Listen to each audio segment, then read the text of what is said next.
여러분들은 하루에 몇 번씩 거울을 보십니까? 저는 남자임에도 불구하고 한번 수를 세워봤더니 하루에 한 5번에서 7번 정도 거울을 보더라고요. 어떤 분들은 아이고 목사님 남자가 돼가지고 뭘 그렇게 자꾸 얼굴에 신경 쓰십니까?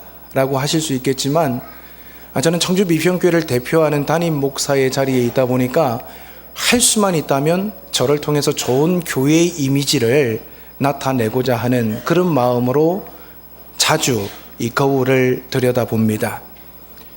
거울을 들여다볼 때 내가 어떻게 생겼는가 제 자신의 모습을 보게 되지요. 그런데 사람의 겉모습은 거울을 통해서 발견할 수 있습니다마는 나의 진짜 얼굴이 어떻게 생겼는가 아무리 거울을 들여다봐도 그것을 깨닫지 못하는 사람들이 많이 있습니다. 그래서 오늘 우리가 한가족 온가족 주일로 지키는 이날 주시는 말씀을 통해서 자신의 진짜 얼굴을 발견하는 귀한 은혜가 우리 어린이들로부터 모든 성도님들에게 임하기를 간절히 바랍니다. 지난 2011년에 대구에서 세계 육상 선수권 대회가 있었습니다. 저는 그 경기에 출전한 한 선수를 보면서 큰 감명을 받았습니다. 그 사람이 누구냐 하면 남아프리카 공화국의 400m 계주 선수였던 오스카 피스토리우스라는 선수였습니다. 그는 태어난 지 11개월 만에 양쪽 무릎 아래를 절단하는 수술을 받았습니다. 한 번도 걸어보지 못한 인생, 어쩌면 장애가 있기 때문에 내 인생이 왜 이렇게 엉망진창이 됐지? 불평하며 원망하며 지낼 수 있는 삶이었습니다. 하지만 그는 장애인이었지만 그의 삶을 꿈꿨고 그는 계속 자기 몸 관리를 잘해가지고 장애인 올림픽에 출전해서 여러 번 금메달을 땄습니다. 그리고 2011년에는 건강한 사람들과 경기하는 최초의 선수가 되었습니다. 여러분 한번 생각해 보십시오. 얼마나 대단한 일입니까? 그래서 이 오스카 피스토리우스라고 하는 선수를 보면서 우리나라에 있는 많은 사람들, 특별히 절망에 빠지고 좌절에 빠져 있던 많은 사람들이 저 사람도 저렇게 살아가는데 나도 한번 일어나야 되겠다, 내가 힘을 내야 되겠다라는 소망을 얻었다고 합니다. 그는 장애인이었지만 많은 사람들에게 희망을 주는 희망 전도사로서의 삶을 경주했습니다. 그런데 2013년 2월 14일 발렌타인데이 때 저는 신문지상을 통해서 너무나도 큰 충격의 소식을 들었습니다. 그가 권총으로 자신의 여자친구를 쏘아서 살해했다라는 거예요.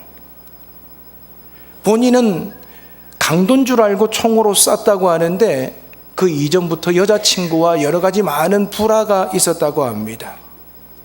아직까지도 재판은 진행 중에 있습니다마는 만약에 그가 실제로 살인을 하였다면 그는 지킬 박사와 하이드처럼 두 개의 얼굴을 가진 사람입니다. 하나는 사람들이 쉽게 볼 수 있는 가짜 얼굴이고요, 또 하나는 꽁꽁 감추어져 있는 진짜 얼굴입니다. 그의 가짜 얼굴은 사람들에게 존경과 찬사를 받기에 부족함이 없는 아름다운 얼굴입니다. 하지만 그의 진짜 얼굴은 사람들에게 비난과 손가락질을 받을 수밖에 없는 추악한 얼굴입니다. 그런데 오늘 우리가 읽은 본문 말씀에 보면 두 개의 얼굴을 가진 한 성읍을 만날 수 있습니다. 그 성읍은 바로 남유다의 수도인 예루살렘 성입니다. 에스겔 선지자가 활동하던 시대에 예루살렘 성은 겉으로 보기에는 너무나도 아름다운 성이었습니다. 먼저 주택들은 고급 재료로 지어져 있었습니다. 도로는 돌로 포장되어 있었고 아주 깨끗했습니다. 성벽은 너무나도 튼튼했습니다. 예루살렘 성 안에 살고 있던 사람들은 경제적으로도 부유했습니다. 그래서 자녀들을 해외로 유학을 보내기도 했습니다. 마치 우리나라 서울의 강남을 보는 것과 같은 상황입니다. 거기다가 예루살렘에는 하나님의 성전이 있었습니다. 이 성전은 단순히 하나님께 예배드리는 건물이 아니라 하나님께서 이스라엘 백성들과 함께 하신다는 임재의 상징이었습니다. 그래서 당시 모든 사람들의 꿈은 예루살렘 성에서 사는 것이었습니다. 시편 48편 2절에 보면 터가 높고 아름다워 온 세계가 즐거워하며 큰 왕의 성 곧 북방에 있는 시온산이 그러하도다 라고 시편 기자는 찬양하고 있습니다.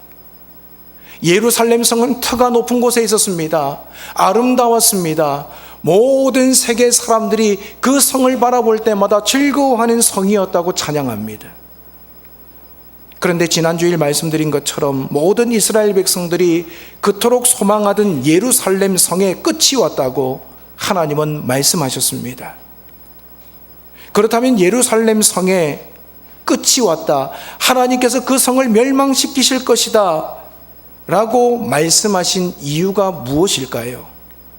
오늘 말씀해 보면 예루살렘 성이 두 개의 얼굴을 가지고 있었기 때문입니다. 즉 예루살렘 성은 가짜 얼굴과 진짜 얼굴을 가지고 있었다는 겁니다. 먼저 사람들의 눈에 보이는 예루살렘 성은요, 거룩하고 아름다웠습니다.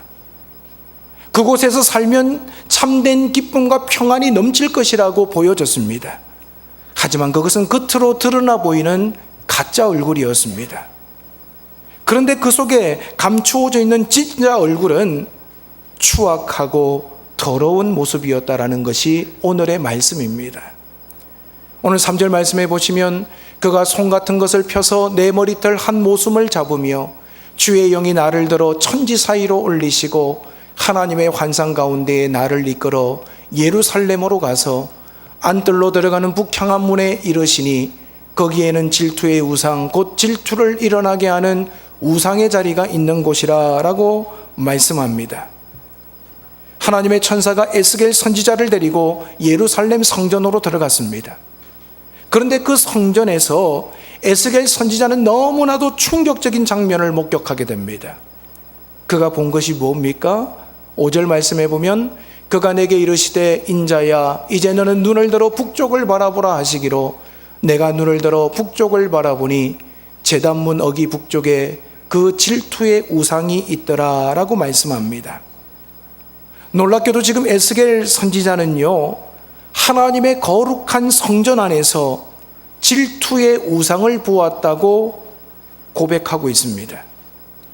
그 질투의 우상은 열왕기하 2장 17절 말씀해 보면 므낫세 왕이 직접 만들어 성전 아래에 둔 아세라상과 바알이라고 성경은 우리에게 말하고 있습니다.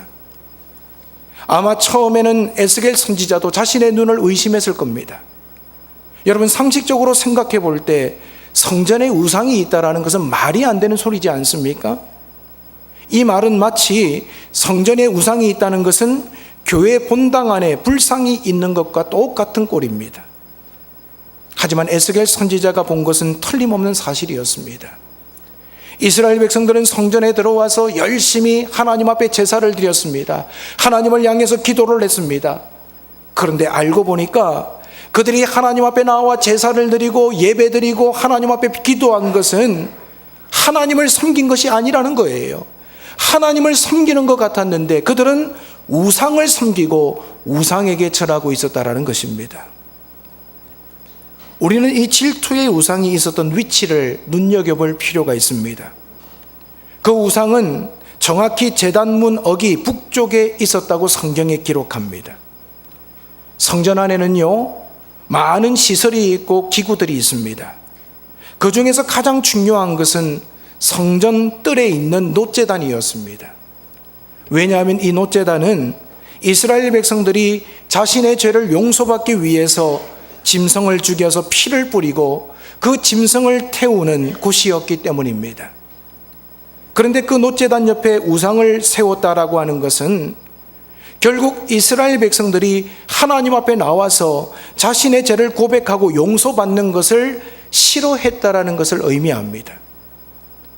놋제단 앞에서 그들은 자신의 죄를 하나님 앞에 고백했습니다.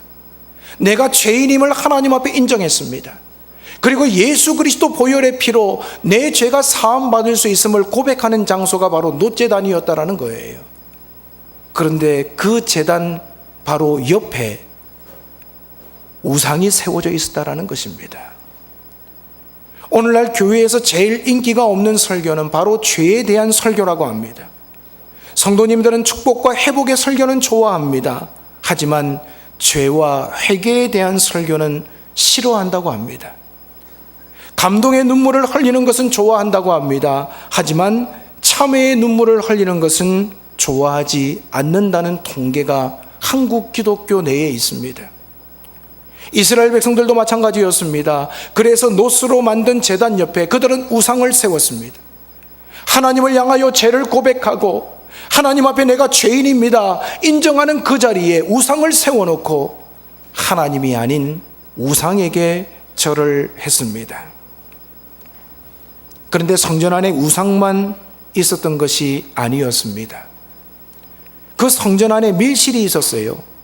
그래서 에스겔 선지자가 작은 구멍을 통해서 그 밀실을 들여다보다가 담을 헐고 그 밀실 안에 들어가게 됩니다. 그런데 그 속에 무엇이 있었나요? 오늘 읽지는 않았습니다만 10절 11절 말씀해 보면 내가 들어가 보니 각양곤충과 가정한 짐승과 이스라엘 족속의 모든 우상을 그 사방벽에 그렸고 이스라엘 족속의 장로 중 70명이 그 앞에 섰으며 사반의 아들 야사냐도 그 가운데 섰고 각기 손에 향로를 들었는데 향연이 구름같이 오르더라 라고 말씀합니다. 70인의 장로 그리고 영적인 지도자들이 하나님 앞에 더 가까이 나아가 예배하고 기도하는 그 밀실에 벽에 보니까 각양곤충과 가정한 짐승과 이스라엘 족속의 모든 우상이 그 벽에 그려져 있었다라는 거예요. 그리고 그 70인의 장로들이 손에 향로를 들고 기도하고 있는 모습을 보게 됩니다. 성경에서 분향은요 곧 기도를 의미합니다. 결국 이스라엘을 대표하는 장로들은 겉으로는 하나님을 향하여 열심히 기도하는 것처럼 보였습니다. 그러나 그들은 밀실에 숨어들어서 백성들이 모르게 그들도 우상을 숭배하고 있었습니다. 얼마나 그 우상을 열심히 섬겼으면 향연이 구름같이 오르더라 라고 성경이 표현하고 있습니다. 그들은 아무도 자신들의 행위를 모를 것이라고 생각했습니다. 하지만 사람들은 몰라도 하나님은 그들의 행위를 모두 지켜보고 계셨습니다. 그리고 이후에 하나님의 천사는 에스겔을 데리고 또 다른 곳으로 가셨습니다. 그곳에서 무엇을 보았나요? 14절 말씀해 보면 그가 또 나를 데리고 여호와의 전으로 들어가는 북문에 이르시기로 보니 거기에 여인들이 앉아 단무술을 위하여 애곡하더라 라고 말씀합니다.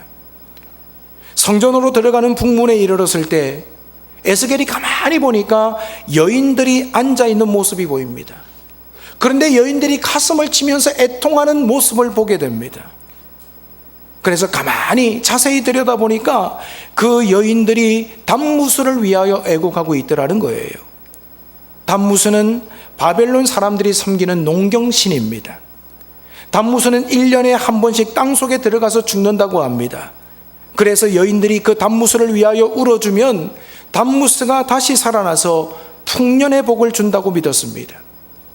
그래서 하나님의 택함 받은 이스라엘 여인들이 성전 앞에서 애곡하고 있는데 하나님을 향하여 나의 죄 때문에 애곡하고 애통하는 것이 아니라 다른 우상인 단무술을 위해서 애통하고 있었다라는 것입니다.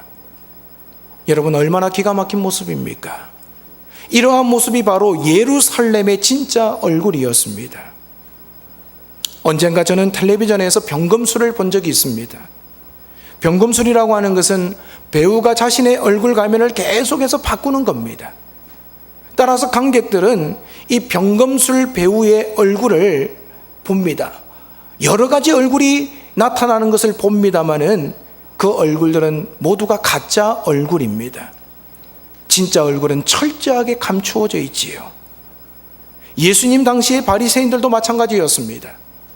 예수님 당시 바리새인들은 사람들로부터 존경을 받았고 높임을 받는 사람들이었습니다. 왜냐하면 그들의 말과 행동이 너무나도 거룩했기 때문입니다. 하지만 예수님은 그들을 칭찬하지 않으시고 오히려 그들을 향해서 독사의 자식들아 책망하셨습니다. 해칠한 무덤과 같다고 그들을 향해서 비난하셨습니다. 왜냐하면 그들은 외식과 위선이라는 가면을 쓰고 있었기 때문입니다. 사람들이 볼 때는 거룩해 보였습니다. 겉으로 보기에는 아름다워 보였습니다. 하지만 바리새인들과 서기관들은 그 마음속에 온갖 더러운 것들로 가득 차 있었습니다. 저는 지난 한 주간 오늘 말씀을 준비하면서 제 자신의 진짜 모습은 어떨까? 저의 진짜 얼굴은 어떠할까? 하나님 앞에 기도하면서 참 많은 생각을 했습니다. 멀리서 보니까 저를 존경하시는 분들이 계시겠지만 저를 가까이서 보면 저는 존중받을 만한 사람이 못 된다라는 것을 깨달았습니다. 제 속에 여러 가지 더럽고 추악한 생각들이 있음을 보게 되었습니다. 악한 마음도 있음을 보게 되었습니다.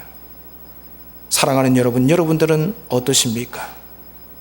혹시 여러분들이 이스라엘 백성들이 쓰고 있던 이와 같은 가면을 쓰고 있지는 않으십니까? 그 모습은 화려하고 거룩하고 아름다워 보이는데 실제의 모습은 추악하고 더러운 모습의 얼굴을 가지고 있지는 않으신지요? 그래서 마태복음 7장에 보면 예수님께서 나더러 주여 주여 하는 자마다 다 천국에 들어가는 것이 아니라고 하셨습니다. 왜냐하면 하나님은 우리들의 가짜 얼굴을 보는 것이 아니라 우리의 진짜 얼굴을 보시는 분이시기 때문입니다. 우리는 하나님 앞에 우리의 가면을 벗어 던져야만 합니다. 하나님 앞에서조차도 하나님을 믿는 것 같으면서도 하나님 아닌 다른 것들을 섬기고 하나님 아닌 다른 것들을 의지하면서 살아가고 있는 우리의 가짜 얼굴들, 진짜 얼굴들이 무엇인가를 분별해낼 수 있어야 합니다. 오늘 이 시간 말씀을 들으면서 여러분의 가짜 얼굴을 벗어버리시기 바랍니다. 그리고 여러분 안에 있는 진짜 얼굴, 하나님이 보실 때 여러분의 진짜 얼굴이 어떠한가를 확인할 수 있는 귀한 시간이 되었으면 좋겠습니다.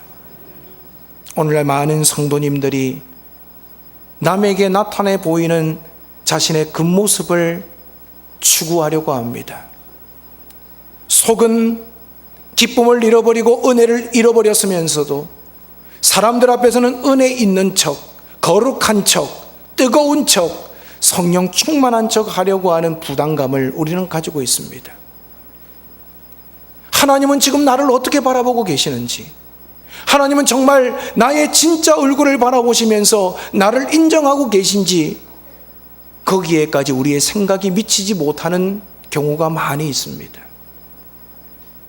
사람에게 인정받기보다는 하나님 앞에 인정받는 진짜 얼굴을 우리는 소유해야 되지 않을까요? 요즘 우리나라에서는 성형수술이 보편화되어 있습니다. 그래서 마음만 먹으면 얼마든지 겉모습을 아름답게 만들 수 있습니다. 그런데 우리 주변을 둘러보면 그 모습이 아름다운 사람들이 참 많아졌지요. 반면에 진짜 얼굴인 속모습이 아름다운 사람들은 그렇게 많지 않은 것 같습니다. 여러분, 우리의 진짜 얼굴을 가꾸어야 합니다. 하나님께서 우리의 내면을 들여다보실 때 하나님께서 기뻐하시는 얼굴로 우리의 삶이 세워져 갈 수 있었으면 좋겠습니다.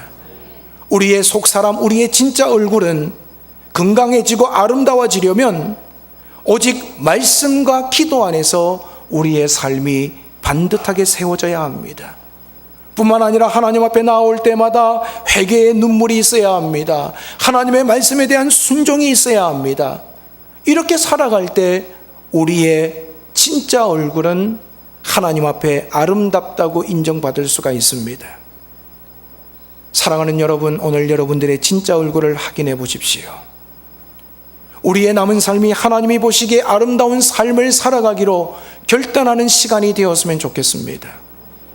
하나님의 얼굴, 하나님의 눈에는 관심이 없고 사람에게 드러내 보이는 내 가짜 얼굴에만 관심이 있다면 오늘 우리는 멸망하는 이스라엘 백성들과 다를 바가 없을 것입니다. 오늘 우리는 하나님 앞에서 진실하게 살기 위해서 노력해야 됩니다. 하나님 앞에서 거룩하게 살기 위해서 매 순간마다 영적인 거울을 들여다봐야만 합니다. 믿는 자로서 나는 하나님의 자녀로서 바르게 살아가고 있는지를 우리는 끊임없이 자신에게 되물어 보아야만 합니다. 하루하루 살아가면서 가식된 모습들이 얼마나 많습니까? 남들 앞에 드러내 보이려고 변장한 얼굴들이 얼마나 많습니까? 내 속은 여러 가지 절망과 좌절과 모든 은혜가 다 사라졌음에도 불구하고 은혜 있는 척, 성령 충만한 척, 기쁨이 넘치는 척 하는 경우가 얼마나 많습니까? 사랑하는 여러분, 오늘 우리의 진짜 얼굴을 확인하고 하나님 앞에 바르게 세워져서 우리의 삶이 회복되어지고 하나님께서 기뻐하시는 얼굴로 변화될 수 있기를 간절히 바랍니다. 다음 주일은 맥주 감사주일입니다. 우리는 지난 6개월을 돌아볼 때 하나님 앞에 자랑할 것이 아무것도 없습니다. 부끄러운 것밖에 없습니다. 하지만 하나님은 우리에게 은혜를 베풀어 주셔서 여기까지 이르게 하셨습니다. 여러분, 이번 한 주간 동안 가족들이 둘러앉아서 지난 6개월 동안 우리 가정에 베풀어 주신 하나님의 은혜를 한번 나누어 보시면 어떨까요? 하나님께서 이렇게 은혜를 베풀어 주셨지, 하나님께서 이와 같은 역사로 우리 가정과 우리 교회와 우리의 사업을 축복해 주셨지, 가족들 모두가 둘러앉아서 은혜를 나누면 참 많은 감사들이 고백되어질 것이라고 생각합니다.